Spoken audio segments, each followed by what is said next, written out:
সাংবাদিকদেরকে বলবো, বসুন্ধরার সাংবাদিকরা,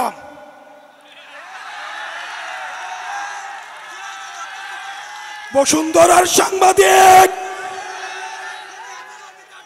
খুনি হাসিনার পক্ষে এই বসুন্ধরার মিডিয়া কি বৈধতা উৎপাদন করেছে আমরা ভুলে যাই নাই।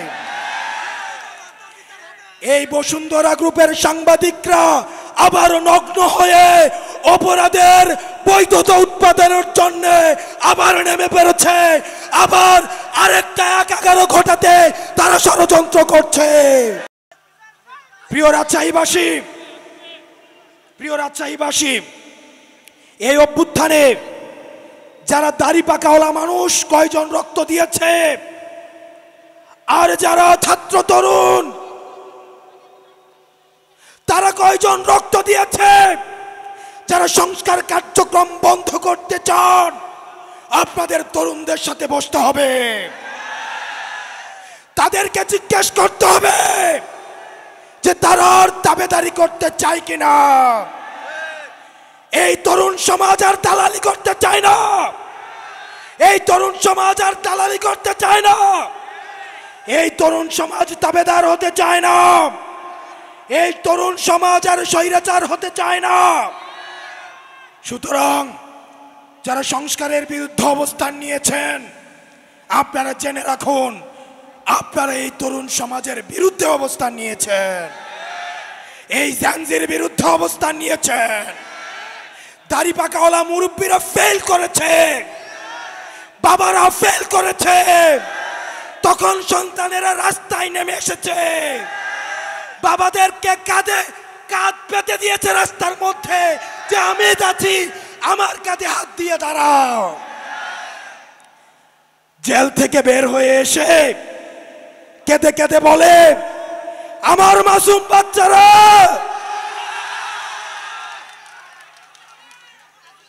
আমরা কি জানি না গত 16 বছর আপনাদের ব্যাংক কেমনে ছিল,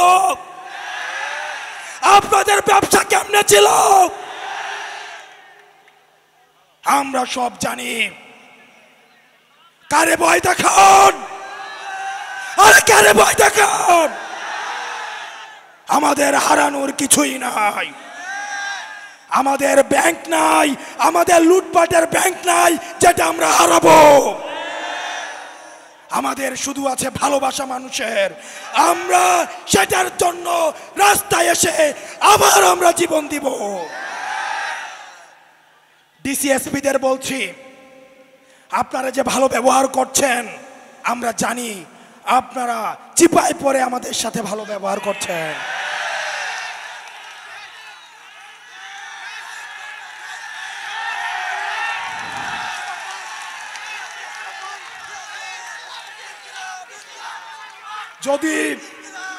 যদি হাসিনার পতন না হতো, যদি হাসিনার পতন না হতো, তখন এই ডিসিএসপিরাই গণভবনে প্রমোশনের জন্য লাইন ধরতো। আমরা সাংবাদিকদেরকে দেখছি, আমরা সাংবাদিকদের উপরে নজর রাখছি। এই সাংবাদিকরাই জুলাই অভ্যুত্থানে আমাদেরকে সন্ত্রাসী আখ্যা দেওয়ার জন্য হাসিনার পক্ষ থেকে পুরস্কার পেত। প্রিয় রাজশাহীবাসী, বাংলার আকাশে দুর্যোগের ঘনঘটা দেখা দিচ্ছে, আপনাদেরকে সতর্ক থাকতে হবে। আমরা বেঁচে থাকতে আর বাসা থেকে কাউকে উঠিয়ে নিয়ে গুম হতে দেওয়া যাবে না। কোন মায়ের বুক আর খালি হবে না, কোন ইলিয়াস আর হারিয়ে যাবে না, কোন দেশপ্রেমিক সাংবাদিক বিদেশে থাকতে হবে না। প্রিয় রাজশাহীবাসী, আপনারা দেখেছেন আমি দুইটা বিষয়ে কথা বলবো। সর্বশেষ যারা প্রশাসনে আছেন,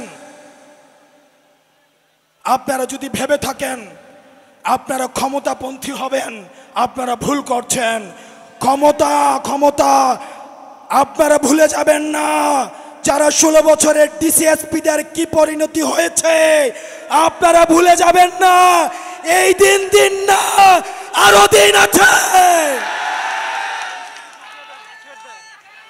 আমরা আপনাদেরকে বলবো না আপনারা এনসিপি পন্থী হন, আওয়ামী লীগ পন্থী হওয়া, রাজনীতিপন্থী হওয়ার কি পরিণতি আপনারা দেখেছেন।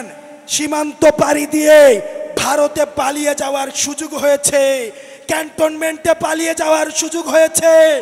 এই ডিসিএসপিদের আর বাংলাদেশে যদি কেউ স্বৈরাচারের পক্ষে অবস্থান নেয়, যদি কেউ মিডনাইট ইলেকশনে সহযোগিতা করে, এই বাংলাদেশে আর কোথাও, এই পুরো বাংলাদেশে তার আর জায়গা হবে না।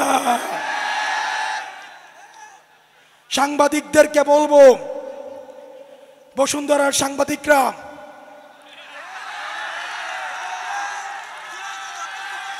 বসুন্ধরার সাংবাদিক